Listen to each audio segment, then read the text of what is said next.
நெறைய ப்ராப்ளம்ஸ் வந்து கிரியேட் ஆகுது. நம்ம பாடியோட இம்யூன் சிஸ்டத்த வந்து அது ரொம்ப குறைச்சிட்டு, பிசிக்கல் ஆக்டிவிட்டி பண்ணாம ஒரு உட்கார்ந்த இடத்துல வந்து ரொம்ப நேரம் ஒர்க் பண்றவங்க. Hi my dear friends. இன்னைக்கு நெறைய டிசீசஸ் வந்து ரொம்ப அதிகமாயிட்டே இருக்கு. மேக்ஸிமம் வந்துட்டு பிசிக்கல் ஆக்டிவிட்டி பண்ணாம ஒரு உட்கார்ந்த இடத்துல வந்து ரொம்ப நேரம் ஒர்க் பண்றவங்க. அந்த மாதிரி பீப்பிள்ஸுக்கு இன்னைக்கு நெறைய டிசீசஸ் வந்து கிரியேட் ஆயிட்டே இருக்கு.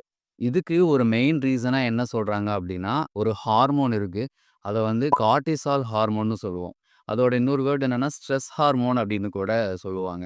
அது வந்து நம்ம உடம்புல ரொம்ப அதிகமாகும்போது, நெறைய ப்ராப்ளம்ஸ் வந்து கிரியேட் ஆகுது. நம்ம பாடியோட இம்யூன் சிஸ்டத்த வந்து அது ரொம்ப குறைச்சு, நெறைய டிசீசஸ் வந்து கிரியேட் ஆகுறதுக்கு அது வந்து வழிவகுக்குது.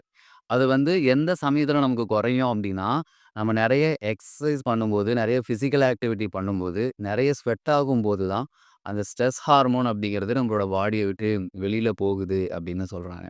ஸோ, மினிமம் ஒரு ஹியூமன் வந்து ஒரு நாளைக்கு 1 ஹவராவது physical activity, exercise, walking or jogging இல்ல ஜிம் போறீங்கன்னா ஜிம் போகலாம். இல்ல யோகா இந்த மாதிரி ஏதாவது ஒரு பிசிக்கல் ஆக்டிவிட்டீஸ் நம்ம ரொட்டீனா பண்ணிக்கிட்டே இருக்கும்போது மட்டும் தான், நம்மளால ஒரு நோய் இல்லாத வாழ்க்கைய வந்து வாழ முடியும்.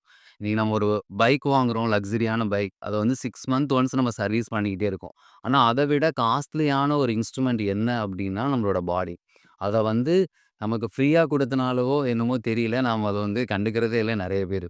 ஸோ செல்ஃப் லவ் அப்படின்னு கூட இத சொல்லலாம். நம்மளோட பாடிய நம்ம எந்த அளவுக்கு அழகா, ஹெல்த்தியா நம்ம பார்த்துக்கிறோமோ, அது லைஃப் லாங் நம்மள ரொம்ப சந்தோஷமா வச்சிருக்கும் இல்லைங்களா? So stay healthy, stay happy. Thank you.